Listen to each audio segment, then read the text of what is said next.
नमस्कार भाइयों बहनों मित्रों, मेरे देश के 100 करोड़ देशवासियों, विदेश के 7.5 करोड़ मित्रों, मैं आज ज़्यादा कुछ तो नहीं कहना चाहता, पर कुछ मुद्दों पर उल्लेख ज़रूर करना चाहता हूँ, जिसका कोई विषय नहीं है। विषय यही है कि हम देख रहे हैं आज 2019 चल रहा है, कल 20 भी आएगा, 21 आएगा, 22 आएगा, एक का चक्र काल हमेशा चलता रहेगा। और हमारे प्रदेश, हमारे बुंदेलखंड में आज भी पलायन की संख्या काफ़ी बढ़ती जा रही है और लोगों को बेरोजगारी से संघर्ष करना पड़ रहा है। और चाहे हम सरकार की बात तो बाद में करेंगे, पर्टिकुलर सरकार से हमारा निशाना साधना नहीं है। हम आज उन मुद्दों की बात करेंगे, एक गांव की स्थितियां, गांव के लोगों की स्थितियां। सरकार का काम है किसी भी योजना को भेजना, पर आज वो योजना गांव तक नहीं पहुंच रही हैं। लोग यथावत अपने धरातल जगह पर आज भी उसी चीज़ों से संघर्ष कर रहे हैं। गरीबी संघर्ष नहीं है हमारा संघर्षता ये है कि हम आज घर में 5-5, 6-6 लोग बेरोजगार बैठे हुए हैं। आज उस परिवार का कैसे गुजारा होता होगा जिनके बच्चे BSc, BE engineering, MBBS, B pharma तमाम डिग्रियां करके घर पर बैठे हुए हैं। ना तो सरकार को उसको सूद है और ना ही उस पर कोई विचार करने का संक्षेप। हम तो इतना कहना चाहते हैं कि देश में सबसे बड़ा मुद्दा बेरोजगारी।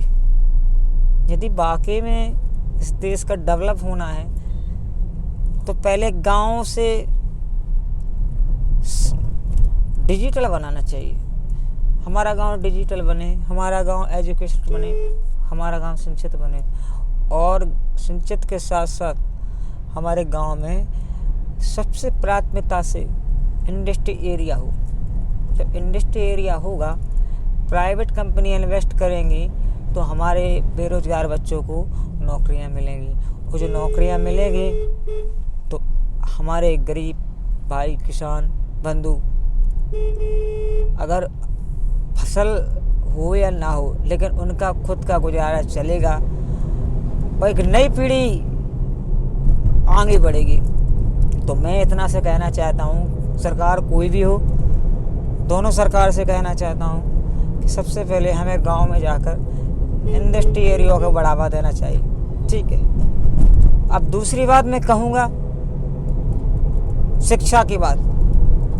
तो शिक्षा हमारे लिए बहुत महत्वपूर्ण है, ये हमारा दूसरा पॉइंट है। यदि हम बात करेंगे शिक्षा की, यदि शिक्षा हमारे लिए शहर से गांव तक है तो हम प्रथम स्थान पर हैं।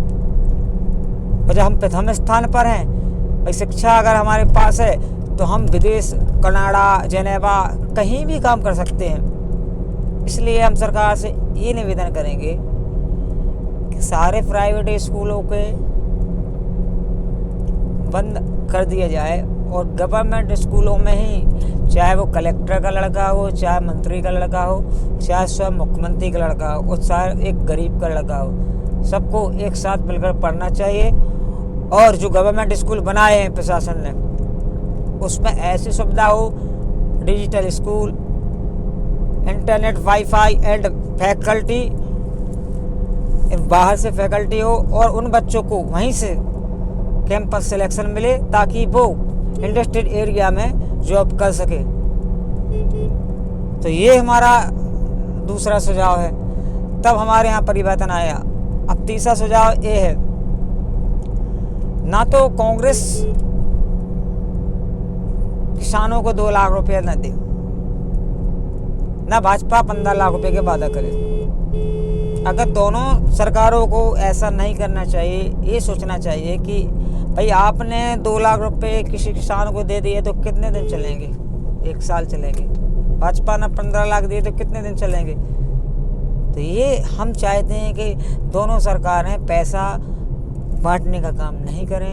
अगर वाकई में उनको कुछ करना है तो जनता के लिए ऐसा उद्योग, ऐसा कुछ इन्वेस्ट करें ताकि उनके ही बच्चों को हर महीने सैलरी मिले। ठीक है। तीसरी बात ये कहना चाहते हैं कि पानी की कमी हमारे क्षेत्र में है, इसलिए पानी हमें बर्बाद नहीं करना चाहिए। लेकिन पानी के लिए हम आपको एक सुझाव जरूर देना चाहते हैं, वो ये है, अब हमारे यहाँ पर सरकारों ने काम किया है तो वो व्यवस्थित तरीके से उसको किसान के घर में पानी भेजना चाहिए। नहरों का काम अच्छा चल रहा है, नहरों का बुंदेलखंड में जाल बिछा है, जगह जगह पानी जा रहा है। हम चाहते हैं सरकार कुछ ऐसी स्कीम लाए कि खेत भी हमारे ड्रिप की तरह, खेती की तरह काय करें और उसका भी एक कार्यकाल हो। किसान के पास कुछ नहीं होता है, किसान के पास एक ज़मीन होती है जो उसकी माँ है, हम सबकी माँ है। तो किसानों को बड़ा संघर्ष करना पड़ता है, दिन और रात खेतों पर बैठकर उसकी देखभाल करना पड़ती है।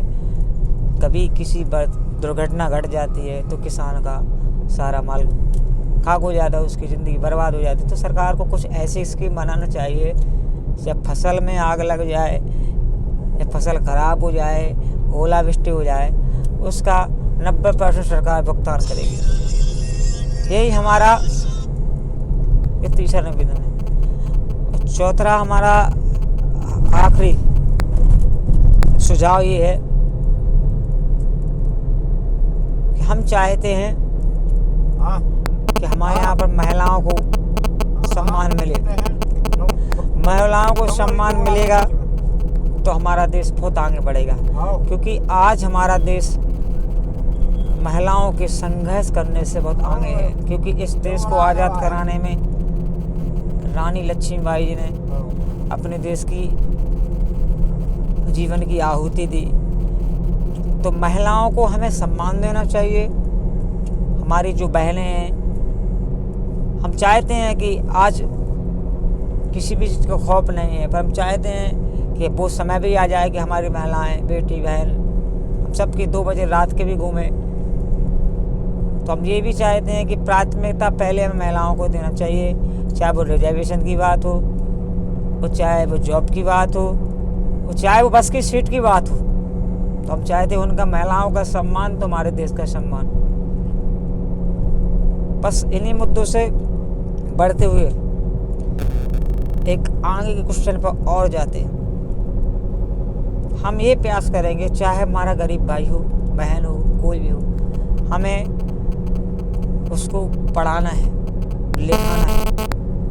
हमारा लक्ष्य है मेरे मित्रों, भाइयों, बहनों, कि हम घर घर जाके उन बच्चों को भी पढ़ाएं जिनके माँ बाप दिल्ली में काम करते हैं, उनका कोई नहीं होता है।